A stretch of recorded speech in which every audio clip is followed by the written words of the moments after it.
اللہ الرحمن الرحیم۔ السلام علیکم محترم ناظرین۔ بادشاہ کون تھا؟ اس نے فلسطین پر حملہ کیوں کیا تھا؟ اور وہ کون سے دو انبیاء تھے جو بخت نصر کے مشیر تھے؟ بخت نصر نے حضرت دانیال علیہ السلام پر کیا الزام لگایا تھا؟ اور اسی الزام کی وجہ سے اس کی موت کا عجیب و غریب واقعہ کیا تھا؟ اور پوری دنیا پر حکومت کرنے والے 4 بادشاہ کون سے گزرے ہیں؟ ناظرین، ان تمام تر سوالات کے جوابات اور بابل کے بادشاہ بخت نصر کے حوالے سے مکمل معلومات آج کی اس ویڈیو میں ہم آپ کو فراہم کریں گے، لہٰذا آپ سے گزارش ہے کہ ہماری اس ویڈیو کو اینڈ تک ضرور دیکھیے گا۔ ناظرین، ایک وقت تھا کہ یہودی اور بنی اسرائیل کی قوم اللہ تبارک و تعالیٰ کی لاڈلی قوم تھی۔ یہ قوم اللہ سے جو بھی مانگتی اللہ ان کو عطا فرماتا۔ حضرت یعقوب علیہ السلام کے بعد سے لے کر حضرت عیسیٰ علیہ السلام تک جتنے بھی نبی آئے، یہ سب یہودیوں اور قوم بنی اسرائیل کی ہدایت کے لیے تشریف لائے۔ اللہ تبارک و تعالیٰ اس قوم کو ہر قسم کی نعمتوں سے نوازتا، لیکن یہ قوم ہر نبی کے دور میں اللہ کی نافرمانیاں کرتی اور کفر و شرک میں مبتلا ہو جاتی۔ نتیجتاً اللہ تعالیٰ ان پر اپنا دردناک عذاب نازل فرماتا۔ جب یہ قوم اللہ تعالیٰ کی بارگاہ میں اپنے گناہوں کی معافی طلب کرتی تو اللہ تعالیٰ ان کو معاف فرما دیتا اور ان کو دوبارہ سے عزت اور عروج عطا فرماتا۔ ناظرین، حضرت سلیمان علیہ السلام کے زمانے میں یہودی قوم یروشلم کے اندر آباد تھی، اور حضرت سلیمان علیہ السلام کے زمانے میں اس قوم نے پوری دنیا پر راج کیا۔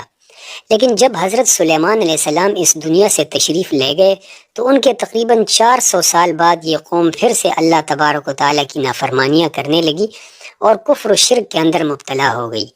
لہٰذا اللہ تبارک و تعالیٰ نے اس دور کے ایک جابر اور ظالم بادشاہ، جس کو دنیا بخت نصر کے نام سے جانتی ہے، ان پر مسلط کر دیا، جو اللہ تبارک و تعالیٰ کا عذاب بن کر یہودیوں پر نازل ہوا۔ بخت نصر ان 4 بادشاہوں میں سے ایک تھا جن کو اللہ تبارک و تعالیٰ نے پوری روئے زمین پر حکومت عطا فرمائی تھی۔ مشرق سے لے کے مغرب تک اور شمال سے لے کے جنوب تک انہی کا حکم چلتا تھا۔ پوری دنیا پر حکومت کرنے والے ان 4 بادشاہوں میں سے 2 بادشاہ مسلمان تھے جن کا نام حضرت ذوالقرنین اور حضرت سلیمان علیہ السلام ہے، اور 2 بادشاہ کافر تھے جن میں سے ایک نمرود اور دوسرا بخت نصر تھا۔ ناظرین، بخت نصر بادشاہ کا دور حکومت حضرت سلیمان علیہ السلام کے دور حکومت کے بعد شروع ہوا۔ اللہ تبارک و تعالیٰ نے اس کو بھی پوری روئے زمین کی بادشاہت عطا فرمائی تھی۔ بخت نصر کی پیدائش کے بارے میں 2 طرح کی روایات ملتی ہیں۔ ایک روایت کے مطابق یہ قوم عمالقہ میں سے تھا، جس کے ماں باپ نے اس کو پیدا کر کے نصر نامی بت کے پاس لاوارث چھوڑ دیا تھا۔ یہ بت اس دور کے اندر بہت زیادہ پوجا جاتا تھا۔ چونکہ یہ بچہ لوگوں کو نصر نامی بت کے پاس ملا تھا، لہٰذا لوگوں نے اس بچے کا نام بخت نصر یعنی نصر بت کا بیٹا رکھ دیا۔ جبکہ ایک دوسری روایت کے مطابق یہ ایک بادشاہ کے گھر میں پیدا ہوا اور اس کا باپ ایک بہت بڑا بادشاہ تھا۔ بخت نصر ایک ذہین، بہادر اور جنگجو انسان تھا۔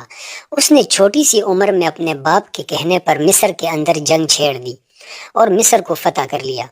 605 قبل مسیح میں اس کے باپ کا انتقال ہو گیا، اور اس کے انتقال کے بعد یہ بابل شہر کا بادشاہ بن گیا۔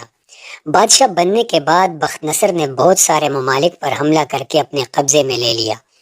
یہودی اور قوم بنی اسرائیل جو کہ یروشلم کے اندر آباد تھی اور طرح طرح کی برائیوں اور اللہ تبارک و تعالیٰ کی ذات کو چھوڑ کر کفر و شرک کے اندر مبتلا ہو چکے تھے، لہٰذا اللہ تبارک و تعالیٰ نے بخت نصر کی صورت میں ان پر اپنا دردناک عذاب نازل فرمایا۔ بخت نصر نے یروشلم پر حملہ کر کے یہودیوں کا چن چن کر قتل عام کیا اور بیت المقدس کو تباہ و برباد کر دیا۔ اس حملے کے اندر 40,000 تورات کے یہودی عالموں کو بھی قتل کر دیا گیا اور 40,000 یہودیوں کو جلاوطن کر دیا۔ بہت سارے یہودی قتل و غارت کے ڈر سے دوسرے ممالک کی طرف بھاگنے لگے، جبکہ 80,000 یہودیوں کو بخت نصر نے اپنا قیدی بنا لیا۔ بعض روایات کے مطابق قیدی بننے والے افراد کی تعداد 80,000 سے زیادہ تھی۔ ان قیدیوں میں اللہ تبارک و تعالیٰ کے 2 نبی بھی شامل تھے، جن میں سے ایک کا نام حضرت دانیال علیہ السلام اور دوسرے کا نام حضرت عزیر علیہ السلام ہے۔ ناظرین، جب بخت نصر نے یروشلم پر حملہ کیا تو یروشلم کے تمام شہر کو جلا دیا، ہیکل سلیمانی کو گرا دیا اور اس کے خزانے کو لوٹ لیا۔ ہیکل سلیمانی میں موجود تمام کتابوں کو جلا دیا، جس کے اندر تورات شریف کے اصل نسخے بھی موجود تھے۔ اس قتل و غارت کے اندر تابوت سکینہ جو کہ ہیکل سلیمانی کے اندر موجود تھا کہیں غائب ہو گیا، جس کا آج تک کسی کو کچھ پتہ نہ چلا۔ ہیکل سلیمانی کو جلانے اور تورات شریف کی بے ادبی کرنے پر اللہ تبارک و تعالیٰ نے اس بدبخت بادشاہ پر بھی اپنا دردناک عذاب نازل فرمایا، لہٰذا اس کو ایک دردناک بیماری کے اندر مبتلا کر کے اس کے چہرے کو مسخ کر دیا۔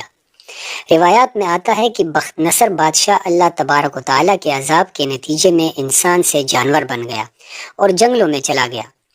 اس نے اپنی زندگی کے 7 سال جنگلوں میں گزارے، جہاں پر یہ جانوروں کی طرح گھاس کھاتا۔ 7 سال کے بعد اللہ تبارک و تعالیٰ نے اس سے اس بیماری کو دور کر دیا اور اس کو جانور سے دوبارہ انسان بنا دیا اور اس کو بادشاہت بھی واپس دلا دی۔ ناظرین، بخت نصر بادشاہ کے موت سے متعلق روایات میں آتا ہے کہ بخت نصر کی قید میں یروشلم سے بابل آنے والے اللہ تبارک و تعالیٰ کے 2 برگزیدہ نبی حضرت دانیال علیہ السلام اور حضرت عزیر علیہ السلام بخت نصر بادشاہ کے مشیر بن گئے۔ اللہ تبارک و تعالیٰ نے ان دونوں کو علم و فراست سے نوازا تھا، لہٰذا بخت نصر بادشاہ علم و دانائی کی وجہ سے ان کو بہت زیادہ اہمیت دیتا تھا، جو کہ بنی اسرائیل کی یہودیوں کے لیے ناقابل برداشت تھی۔ دراصل یہودی قوم حضرت دانیال علیہ السلام سے بغض اور حسد رکھتی تھی، چنانچہ ایک دن یہودیوں نے حضرت دانیال علیہ السلام کو معاذ اللہ قتل کروانے کی سازش کی اور بخت نصر بادشاہ سے کہنے لگے کہ جب حضرت دانیال علیہ السلام پانی پی لیتے ہیں تو یہ اپنا پیشاب نہیں روک سکتے اور ان کو فوراً پیشاب آ جاتا ہے۔ یہ بات اس دور کے اندر معیوب سمجھی جاتی تھی، چنانچہ بخت نصر نے اس بات کو جاننے کے لیے ایک محفل منعقد کی اور بڑے بڑے امراء سمیت حضرت دانیال علیہ السلام کو بھی اس محفل میں دعوت دی۔ چنانچہ جب تمام مہمان اور حضرت دانیال علیہ السلام محفل میں تشریف لا چکے تو ان کے سامنے کھانا پیش کیا گیا اور بہت سارا پانی بھی رکھا گیا۔ بخت نصر بادشاہ نے اپنے سپاہیوں کو یہ حکم بھی دے رکھا تھا کہ اس محفل کے بعد سب سے پہلے جو بھی شخص پیشاب کرنے کے لیے باہر نکلے اس کو فوراً قتل کر دیا جائے، پھر چاہے وہ یہ کیوں نہ کہے کہ میں بخت نصر ہوں، اور اگر کوئی تمہارے سامنے اس طرح کہے تو اس سے کہنا کہ تم جھوٹ بولتے ہو اور تمہارے قتل کا حکم ہمیں بادشاہ نے دیا ہے۔ روایات میں آتا ہے کہ جب یہ محفل ختم ہوئی اور تمام لوگ کھانا کھا چکے تو سب سے پہلے اللہ کے حکم سے جس شخص کو پیشاب کی حاجت محسوس ہوئی وہ بخت نصر بادشاہ تھا۔ جب بخت نصر بادشاہ پیشاب کی غرض سے باہر نکلا تو باہر گھپ اندھیرا تھا، جس کی وجہ سے کسی کو کچھ پتہ نہ چلا کہ یہ کون ہے۔